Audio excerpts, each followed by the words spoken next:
Usually இந்த நேரத்துல என்ன ஆகுது தெரியுமா? மேசராசிக்காரங்க அநியாயத்துக்கு அமைதியாக போறீங்க.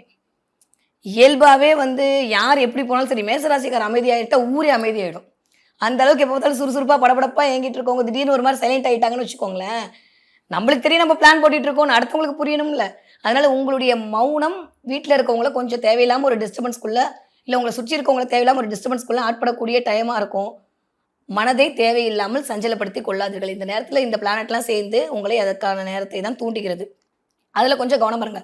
ஒரு பெரிய விமோசனம் என்ன தெரியுமா? இதுவரைக்கும் வலு இழந்திருந்த ராசிநாதன் போய் 3ஆம் இடத்துல உட்கார்ந்திருக்காருங்க. அதுவே சூப்பரான விஷயம் தான். 3ஆம் இடம்ன்றது முயற்சி ஸ்தானம். உங்களுடைய தைரிய, வீரிய, விஜயஸ்தானம். தைரிய, வீரிய, விஜயஸ்தானத்துல கம்யூனிகேஷன் இடத்துல சின்ன சின்ன டிராவல் மார்ச் மாசம் நெறைய டிராவல் பண்ணக்கூடிய ராசி யாருன்னா மேச ராசி தான். இந்த இங்கேருந்து அக்கா வீட்டுக்கு போயிட்டு வந்தேன். இந்த இங்கேருந்து பக்கத்து வரைக்கும் போயிட்டு வந்தேன்.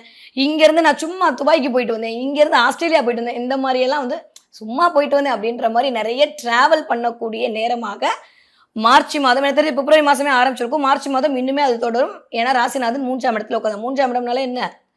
சிறு தூர பயணங்கள். இது எல்லாமே பண்ணக்கூடிய டைம் பீரியட். அதுல ஒரு அனுகூலம் கிடைக்கக்கூடிய நேரமாகத்தான் மேஷராசிக்காரங்களுக்கு இருக்கு. எதுவும் கெடுபடலாம் சொல்ற மாதிரி ஒண்ணுமே இல்லைங்க. சூப்பரா இருக்கு மேஷராசிக்காரங்களுக்கு.